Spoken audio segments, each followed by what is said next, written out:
Dear friend, welcome back to the world of books and more. Here, we are committed to accompanying you, extracting the most original and profound ideas from valuable books, helping you save precious time amidst the hustle and bustle of life, while still retaining the essence of knowledge to cultivate your inner self. In the hurried and stressful flow of modern life, sometimes we are so busy chasing goals that we forget to stop and listen to and understand ourselves. We often trust our intuition, our own kindness, but are our minds deceiving us with pleasant illusions?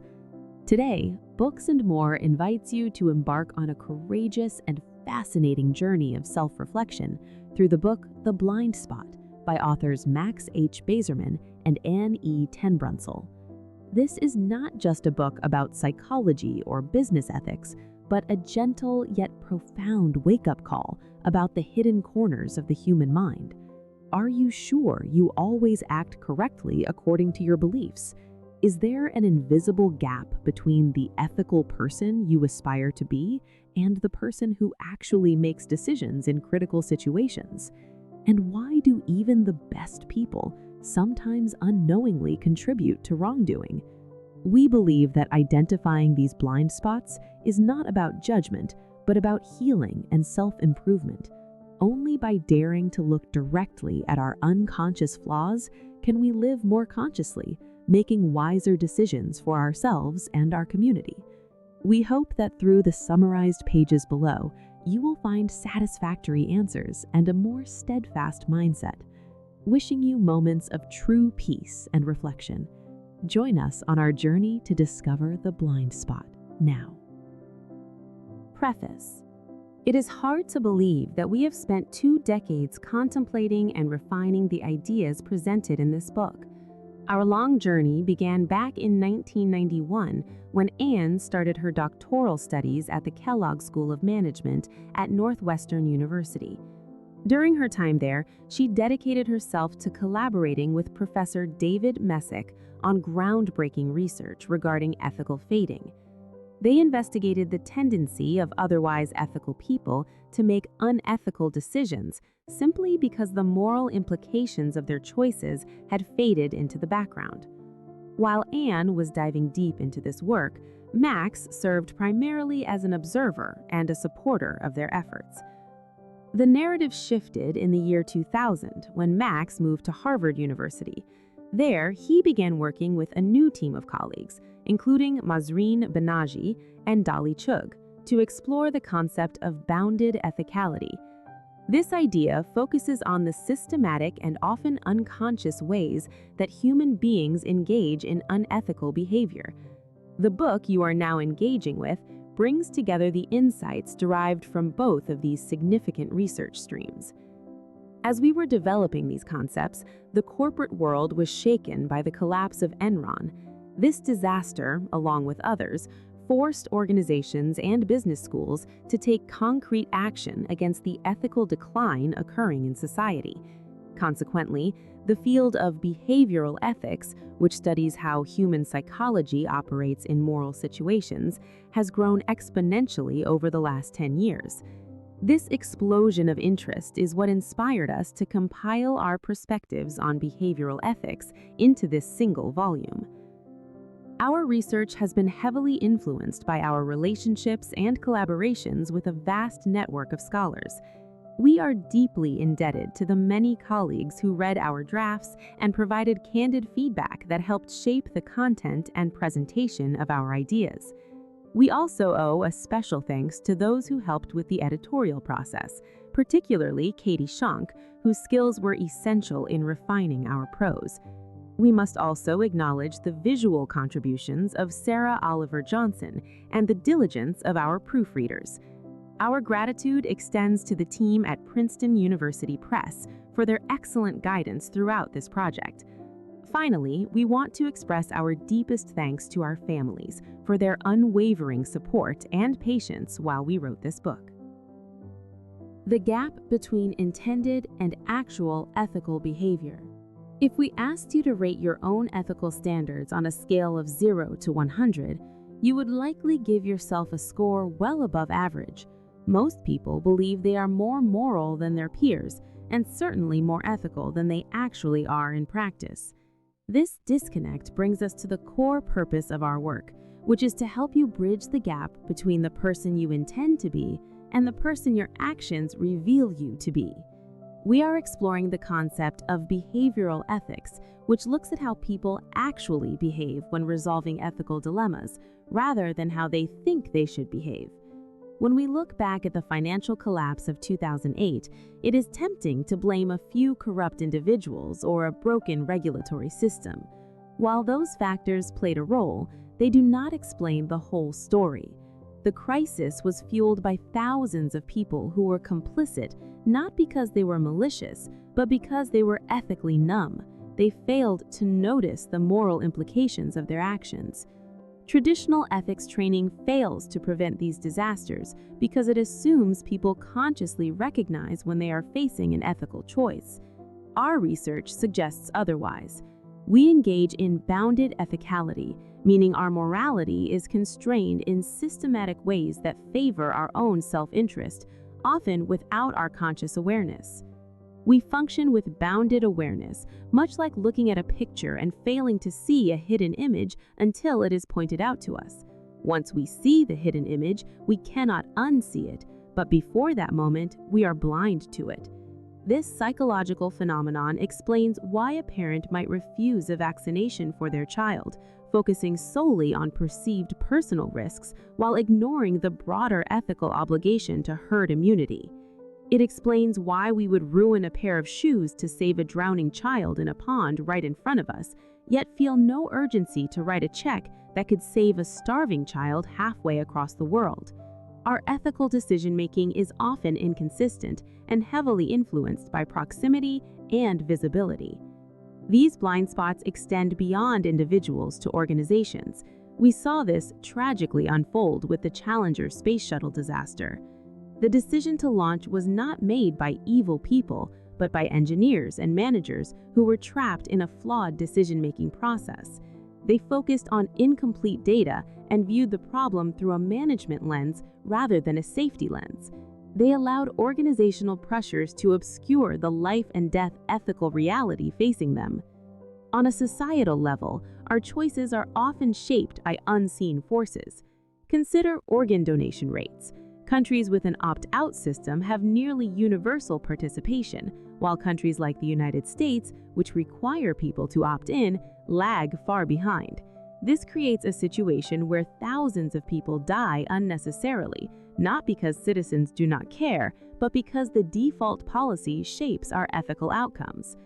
Furthermore, we often fail to recognize conflicts of interest. Doctors genuinely believe they are giving objective advice, yet a surgeon will recommend surgery and a radiologist will recommend radiation. They are not lying, but they are biased by their own professions and interests. By understanding these psychological limitations, we can begin to design better interventions that actually improve ethical behavior, rather than just talking about it. Why traditional ethical approaches fail. Imagine standing on a footbridge over train tracks. You see a runaway trolley heading toward 5 people. Next to you is a large man. If you push him off, his body will stop the trolley, saving the 5 but killing him. Most people recoil at this idea because it feels visceral and wrong, violating a fundamental human right.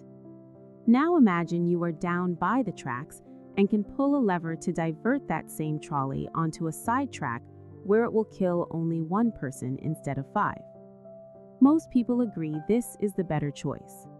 This famous psychological puzzle highlights the conflict between judging actions based on results versus judging them based on rules and rights.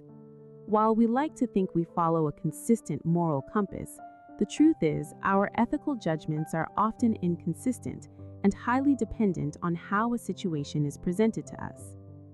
For years, society has relied on traditional philosophical approaches to teach ethics, assuming that if we know what is right, we will do it. We have looked to moral philosophers to lead the way. However, research suggests that even professional ethicists do not behave better than the rest of us. Studies show that library books on ethics are more likely to be stolen than other academic texts. If those who spend their lives studying morality cannot bridge the gap between knowing and doing, traditional education is clearly missing something vital. The standard model assumes we recognize a moral issue, judge it, form an intent, and then act. We argue this model is flawed because it ignores the reality of bounded ethicality. Often, we do not even recognize we are facing a moral decision. In the business world, we might reframe a choice as purely financial or strategic, completely stripping away its ethical dimensions. We see this fading of ethics when people focus solely on meeting sales quotas or following orders, effectively blinding themselves to the human consequences of their actions. Furthermore, we often act on impulse rather than reason.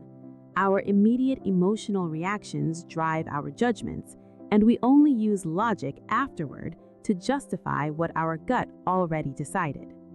When we see someone clean a toilet with a national flag or eat a family pet, we feel immediate disgust and condemnation before we can articulate why.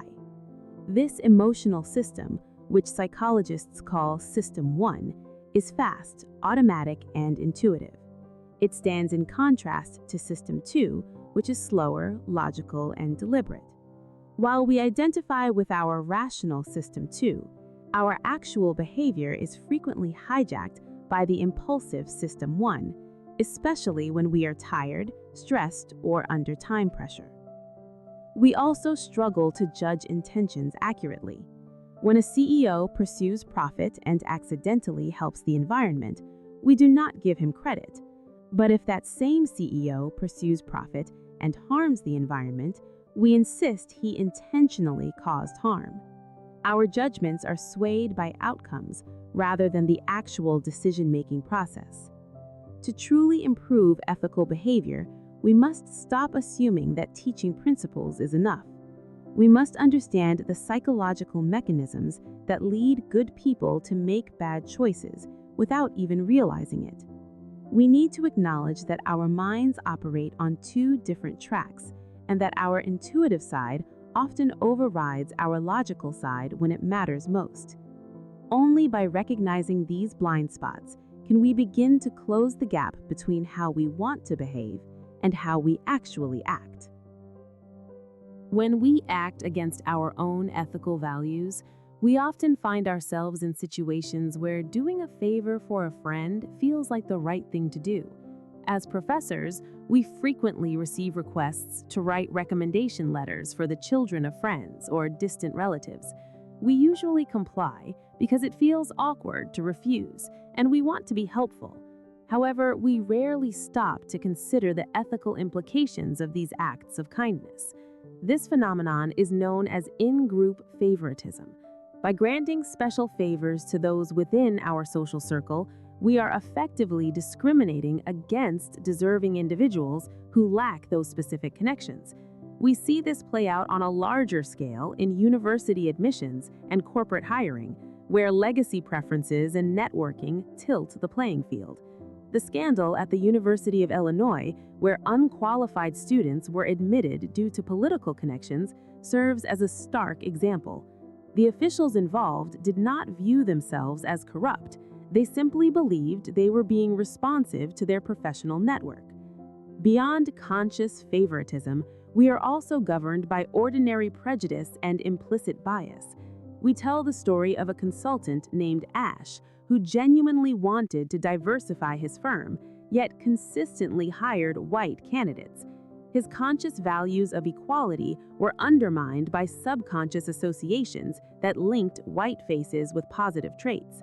This is not about overt racism, but rather the hidden mechanics of the mind that can be revealed through tools like the implicit association test. These implicit biases can have life or death consequences, as seen in split-second decisions made by law enforcement or the medical treatment gaps between different racial groups. Our ethical blind spots also extend to how we view our own contributions. We possess a natural tendency to overclaim credit. Whether it is a husband and wife estimating their contribution to household chores, or scientists determining authorship on a paper, the total sum of perceived credit often exceeds 100%. This egocentrism becomes dangerous when applied to shared resources. In the fishing industry, independent groups justify overfishing because they view their own portion as fair, leading to the depletion of species like the bluefin tuna. This is the tragedy of the commons, driven not by malice, but by a skewed perception of fairness. Furthermore, we habitually discount the future. We prioritize immediate gratification over long-term well-being. We saw this in the housing crisis, where borrowers and lenders focused on low initial payments while ignoring the inevitable explosion of adjustable rates. We see it in our reluctance to invest in energy efficiency or address climate change. We leave massive debts and environmental disasters for future generations because we are unwilling to bear costs today. We act against our stated values, not because we are bad people, but because our minds prioritize the here and now, the self over the group, and the familiar over the unknown. Why we are not as ethical as we think we are. We often hold a firm belief in our own moral superiority, rating ourselves as more ethical than our peers, and believing we would do the right thing when tested.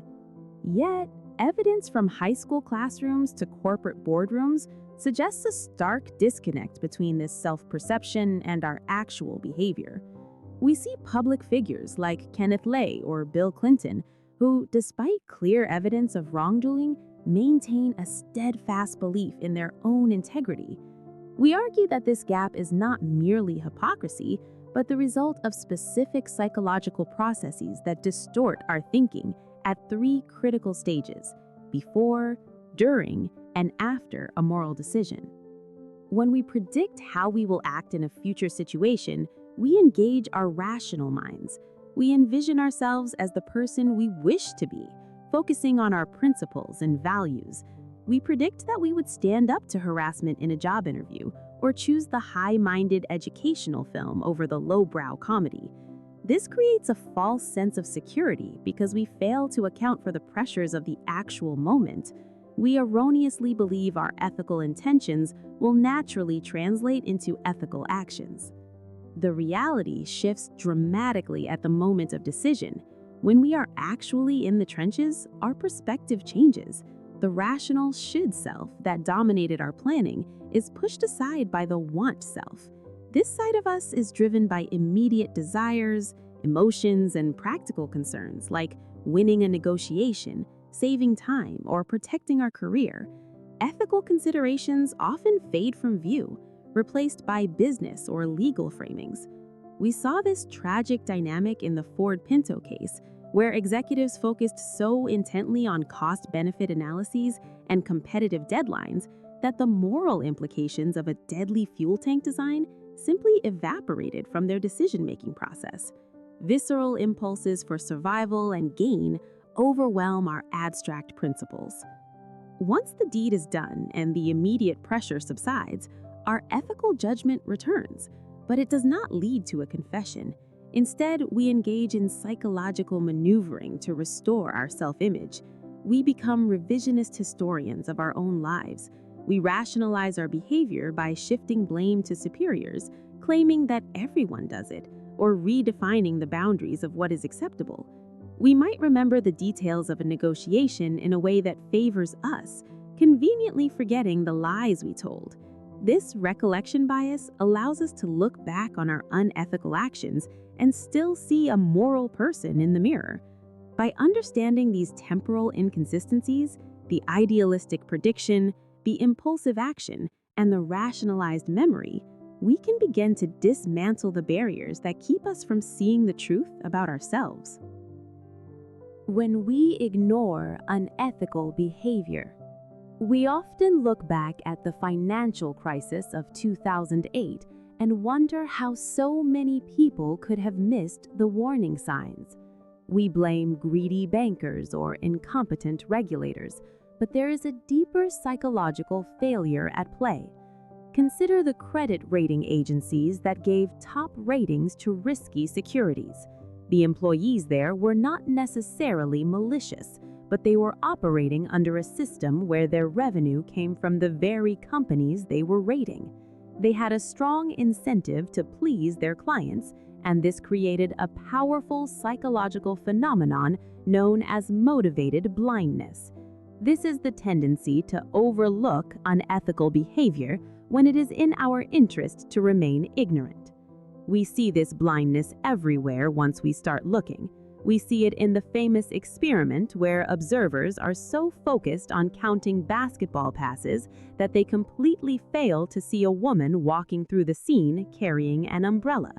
When we are focused on a specific goal, like making a profit or winning a game, we miss obvious facts.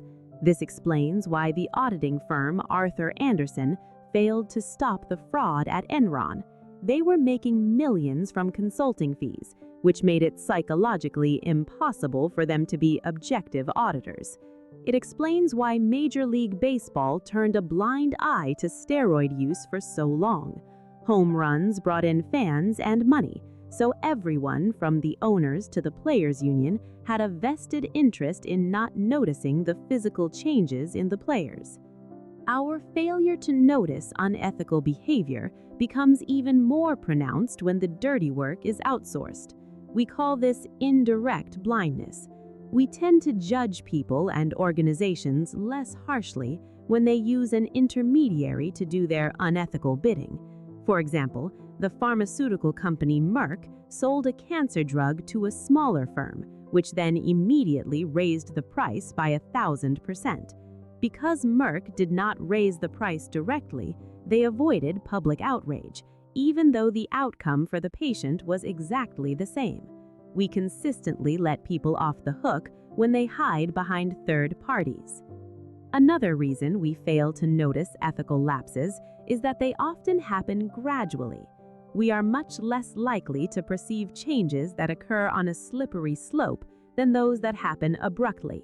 If an accountant approves a tiny violation one year, it becomes easier to approve a slightly larger one the next.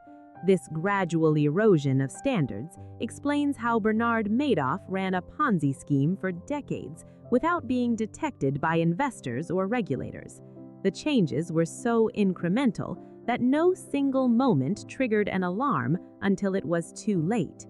We also suffer from a bias where we judge the quality of a decision based on its outcome rather than the process. If a researcher fakes data, but the drug turns out to be safe and profitable, we are far more lenient than if the drug causes harm. We ignore the unethical nature of the lie because the result was good. Finally, we often ignore misconduct when the victims are faceless. We call this the identifiable victim effect. We are much more likely to blow the whistle on fraud if we see it hurting a specific person, like a family member, rather than a nameless group of investors. By understanding these psychological blind spots, we can begin to see the unethical behaviors we have been missing right in front of our eyes. Placing false hope in the ethical organization. In 2009, Harvard Business School students drafted an oath promising to serve the greater good and act with integrity. While the sentiment was noble, critics rightly pointed out that signatures on a piece of paper cannot guarantee future behavior, especially when the signatories enter environments that actively encourage the opposite. This highlights a critical misunderstanding in the corporate world, where organizations pour millions into formal ethics programs, hotlines, and compliance officers. We see companies strictly following the Sarbanes-Oxley Act and creating elaborate codes of conduct.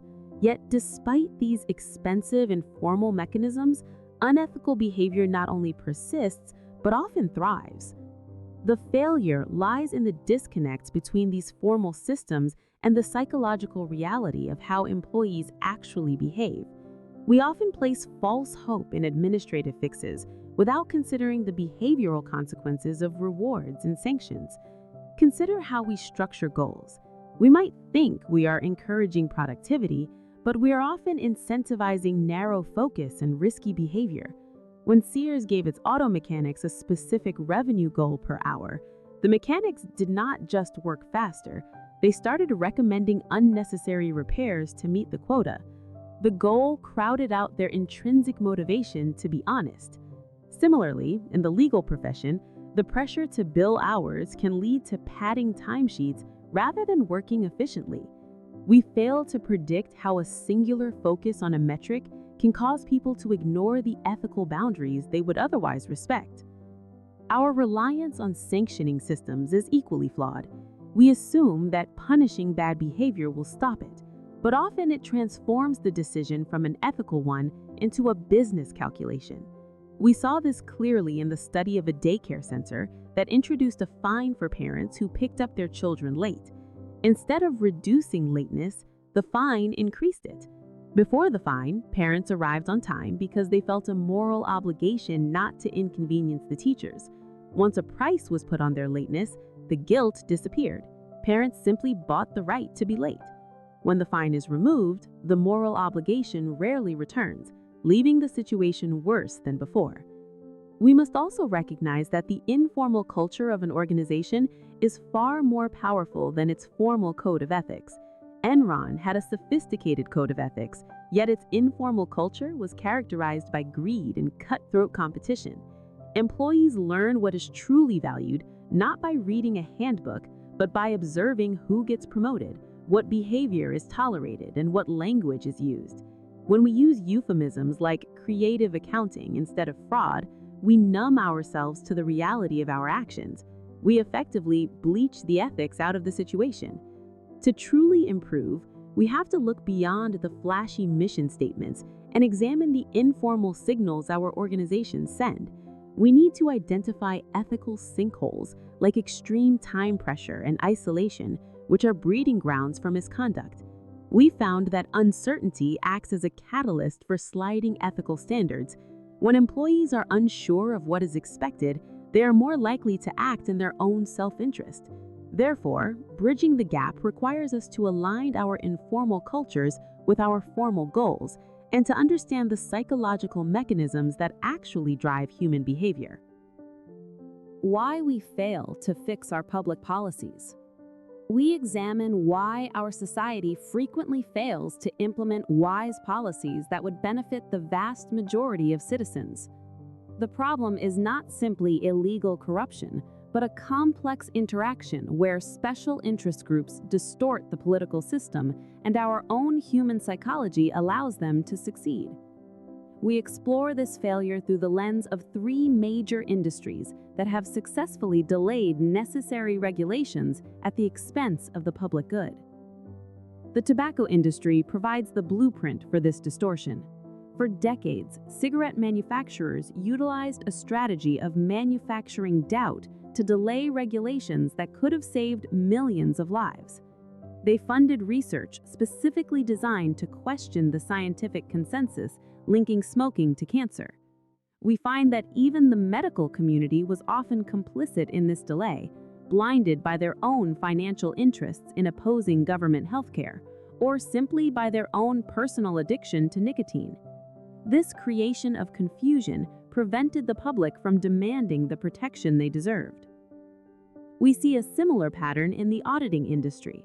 For years, accounting firms fought against regulations that would separate their auditing duties from their lucrative consulting services.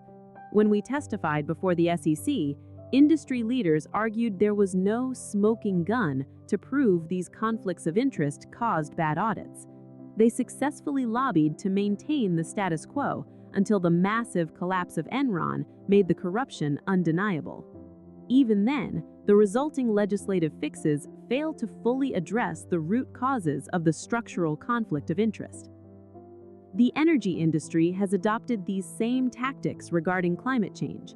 Companies funded skeptics to create uncertainty about global warming, effectively stalling action. These industries rely on specific strategies to manipulate public perception. They encourage obfuscation to keep voters confused. They demand absolute proof of harm before allowing regulation, a standard that delays action until disaster is inevitable.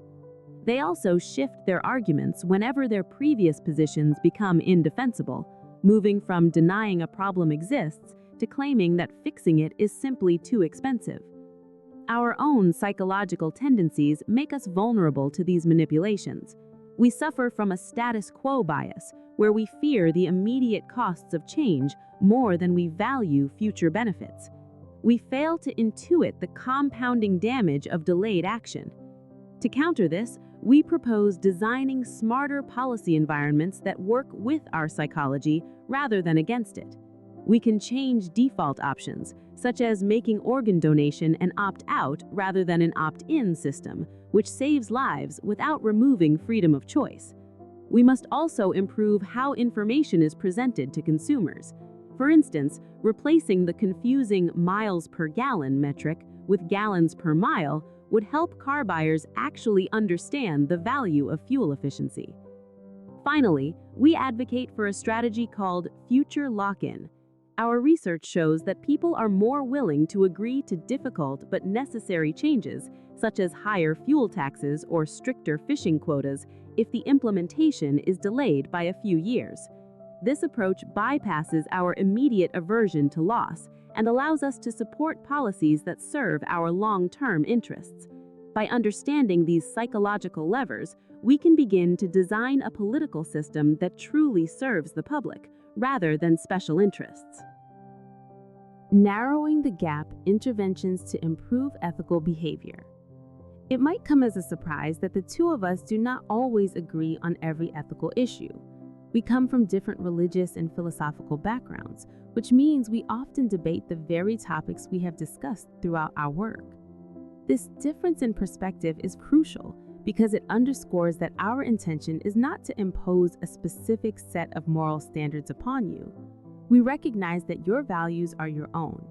Instead, our goal is to provide you with the necessary tools to ensure that your actions align with the high standards you set for yourself. We want to help you close the persistent gap between the person you are and the person you aspire to be. To change your behavior, you must first recognize the conflict between your want self and your should self. We often predict we will act ethically, yet when the moment of decision arrives, our immediate desires frequently take control. You can prepare for this internal struggle by anticipating the motivations that might lead you astray. Pre-commitment strategies such as locking away a distraction or making a public promise can help you bind your future actions to your current ethical intentions. When you face a difficult choice, try to step back and view the situation through a more abstract lens. Ask yourself what a respected mentor or family member would think of your decision, or consider how you would want this action to be remembered in your eulogy. We have found that evaluating your options side by side, rather than in isolation, also helps bring ethical considerations to the forefront. Organizations must also look beyond formal codes of conduct to address the root causes of unethical behavior. Leaders need to identify the informal values that truly drive their employees. We have seen that ethical sinkholes tend to form in environments plagued by uncertainty, extreme time pressure, and isolation. Rather than simply urging employees to be good, managers must identify these pressure points and redesign the work environment to support ethical decision-making. It is essential to align the informal culture of the organization with its stated values, ensuring that the behaviors we reward are the ones we actually want to see. On a societal level, we can use our understanding of human psychology to design policies that encourage ethical behavior. We should support structural changes that make doing the right thing the default option. Simple shifts, such as changing organ donation programs from an opt-in to an opt-out system, can save thousands of lives without removing freedom of choice. We can also present information in ways that make the ethical consequences of our consumption clearer, such as reformulating fuel efficiency ratings to highlight true savings. By designing our environment to account for our cognitive limitations, we can build a society that naturally fosters better outcomes. We hope that you will use these insights to view your own decisions with greater clarity and contribute to a more ethical world. If you like this video, please click the like and subscribe button so that more people know about this video. Thank you for your support. Wish you a happy evening with your family. Goodbye and see you in the next videos.